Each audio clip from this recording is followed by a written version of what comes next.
Hey everybody, some 3454 back with another game or let's play the game called Game Dev Tycoon. I mentioned this in the previous video that I'd be doing this, and here I am doing this. Game Dev Tycoon is basically a game where you are a game developer back when before even the SNES and the NES, and you're pretty much designing games and gradually getting better and better as years go on and more stuff becomes available to research. And eventually, every time you release a game, you get reviews for it. And depending on your reviews, will kind of change how many people buy your game and how much money you make from it. But games still are expensive to make. Adding extra things costs extra money, stuff like that. Anyway,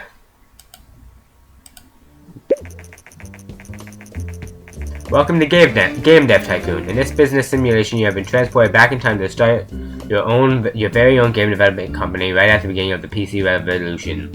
In the next 35 years, you can build your dream company, create best-selling games, gain fans, and become the leader of the market. Before you can start your adventure, you have to give your upcoming company a name.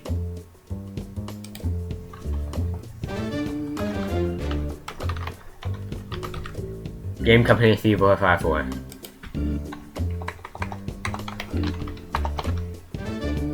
Before. Let's see. Okay.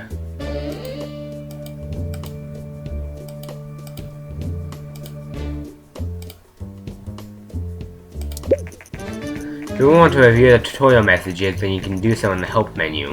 To access the help menu and other features such as saving, loading, and creating a game, simply press escape to access the main menu. Okay. Congratulations, you just started your very own game development company. At the moment, your office is in a garage and you're the only employee. But don't worry, many successful businesses have started out this way. Let's start developing your first game. Close this message and click anywhere on the screen to bring up the action menu.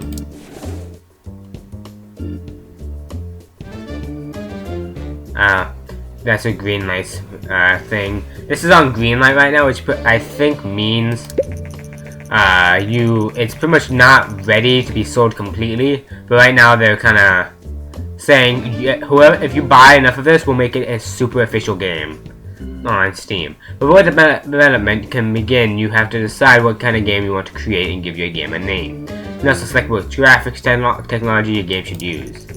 Your options are initially limited, but once you have a bit of experience, you will be able to unlock new options. Okay.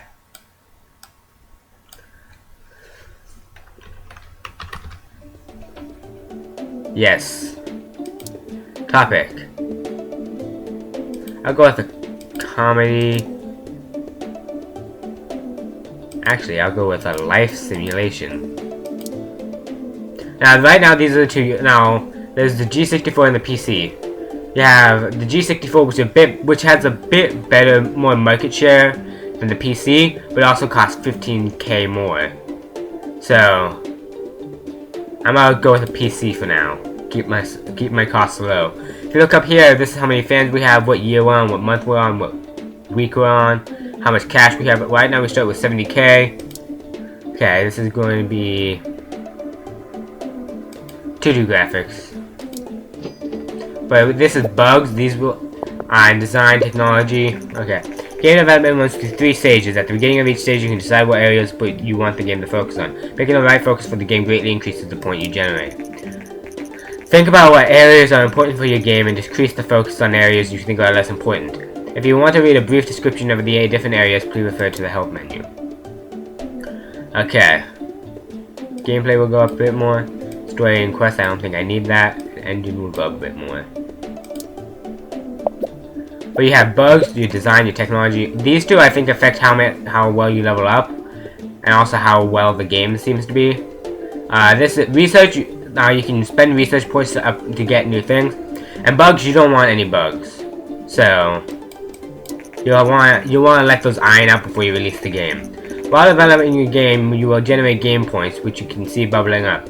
Game points are divided into design points and technology points. The more points you generate, the better the game will be. From time to time, there will also be bug points generated. These points become less likely once you gain experience. Bugs should be fixed before the game is released and increase development time and cost.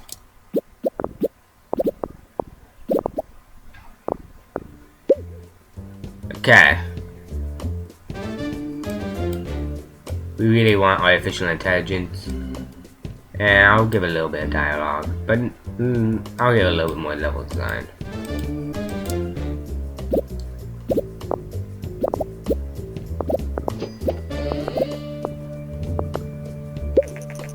During development, you can also select additional features for your game.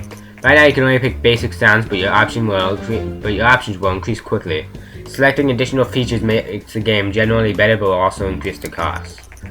You will also see the graphic type you selected when you define the game. This is just to remind you of your choice. You cannot change the type of graphics mid-game. Basic sounds. Give a little bit more of this, less of this, a little bit more of this. I have no idea what I'm doing right now. I really don't. It makes sense in my head, but I'm not sure if it's really making sense in real life. The development of your first game is not complete. You can press the finish button to publish your game, but you should only do that once you fix the majority of the bugs. Releasing a game without fixing the bugs can severely affect your rating, so you should only ever consider that if you need the cash and you can't afford to wait. By the way, I think every now and again you will have... There we go. You got monthly costs. Those are bad. Well, yeah, monthly costs will always be around, but it's gonna. But the longer you wait, the more monthly cost monthly cost will take away your money, and eventually it'll be bad. The development of your game has now finished. While developing games, you gain experience and improve your skills. When development is completed, you will be presented with a summary of the experience gained. New topic, new combo.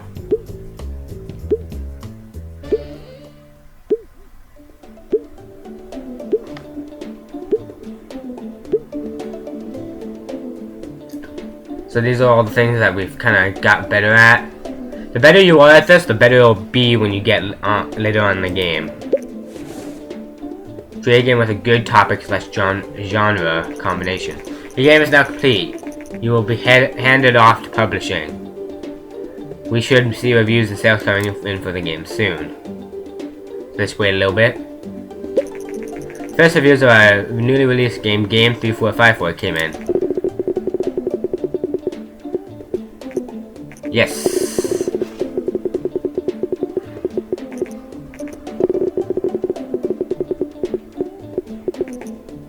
It could have, but you know, this is like why are these standards so high right now? Like, standards shouldn't be so high. Like, if I released this game back nowadays, yeah, I'd get 1s out of 1. I get 1 out of 10, but you know. Anyway, 6s across the board is good. After publishing a game, you can invest a little bit of time to analyze your creation and generate a game report. Game reports are also a great way to gain research points, as well as valuable insights into what works and what doesn't work when developing a game. To generate a game report, close this message and then click anywhere on the screen to bring up the action menu. So, we got a 6. We don't know how many units it sold though. Game Company 3454, a newcomer in the game industry, has just released their first game, Game 3454. The game received favorable reviews. With such a good start, Game Company 3454 is sure the game fans could. That's like actually a mouthful of a name. Like but that's how I roll. That's how I name stuff when I can't think of a game. Game 3454 has sold 4,196 units in the first week on the market. We made it in the charts at number 56. Now your game is on sale, you will receive the income for the game every week. You can see how well your game is doing by looking at the sales graph on the top right of the screen. Game 3454 was so successful that we now have 18 fans. That was a pretty good start. Our post-release analysis of Game 3454 is complete. We got the following results. Okay, life and simulation is great, but dialogue is not important. So I was kind of right. Game reports are a great way to gain more research points and new insights. It pays off to generate a report for each game you release. Now you've completed your first game report, it's a good idea to look at the research menu. Open the research menu, close this menu, and click anywhere to bring up the action menu. Research is important to unlock new options and make better games. try to save up enough research points to be able to create your own game engine. This will greatly improve your games. Hint, try to develop games with different topic and genre combinations for a slight research boost. Let's see, new topic.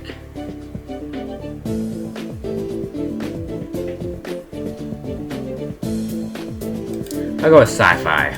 So let's research this. Game 345 has achieved the company's sales record of over 10k units sold. This is an important milestone in the history of Game Company 345. And it's only my first game!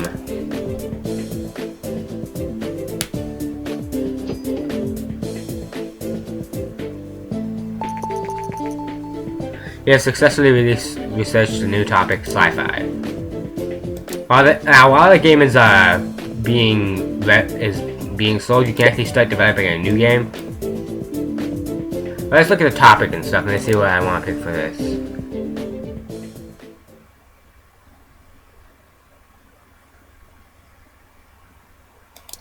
I'll go with Virtual Pet Simulation. And I'll call it that awkward moment when you see your dog pooping.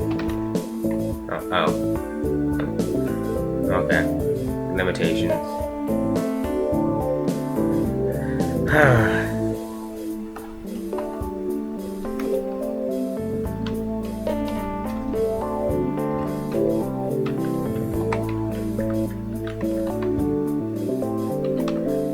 Virtual pet. Yes. I don't want to risk going for the G64 yet. I'll go 2D graphics again.